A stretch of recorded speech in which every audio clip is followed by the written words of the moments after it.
Which agency coordinates with various federal and state government agency and department to collect and compile the data required to calculate the GDP இன் இந்தியான்னு இருக்கா? ரொம்ப ரொம்ப ரொம்ப ஈஸியான question. அப்படியே நான் கிளாஸ்ல வந்து எடுத்திருப்பேன். சரி, நான் வந்து ட்ரஸ்ட் பண்ணுங்க, என்னோட கிளாஸஸ் ரொம்ப ரொம்ப அக்யூரேட்டா இருக்கும்.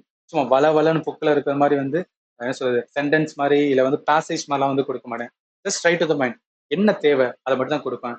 ஏன்னா ஜிஎஸ் என்பது நிறைய வாஸ்டான சிலபஸ். சும்மா புக்கு மாதிரி வந்து என்னன்னா நிறைய என்ன சொல்றது எஸ்ஐ மாதிரி படிச்சுட்டே போயிட்டு வச்சுக்கலாம், ஒரு யூஸ்மே கிடையாது, ரிவிஷன் பண்ண முடியாது. அதனால வந்து ஸ்ட்ரைட் டு த பாயிண்ட், என்ன தேவையோ அதை எவ்வளவு டைம் ரிவிஷன் பண்றோமோ அதான் வந்து இம்பார்ட்டன்ட். அதனால இந்த மாதிரி நான் கொடுத்துருக்கேன்.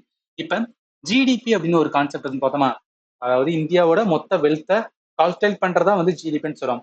அதை யாரு கால்குலேட் பண்ணுவானா, இந்தியன் கவர்மெண்ட்ல ஒரு மினிஸ்ட்ரி, அந்த ministry of statistic and programme implementation. அந்த மினிஸ்ட்ரியில ஒரு டிபார்ட்மெண்ட் இருக்கும். அந்த டிபார்ட்மெண்ட் என்எஸ்ஓன்னு சொல்லுவாங்க. ஸோ என்எஸ்ஓ தான் என்ன பண்ணுவாங்கன்னா கால்குலேட் பண்ணுவாங்க. ஸோ அதனால இந்த கொஸ்டினுக்கு ஆன்சர் பண்ணுவாங்க. என்எஸ்ஓ எங்க இருக்கு? National statistical office. அதனால ஆப்ஷன் வந்து ஏதான் வரும்.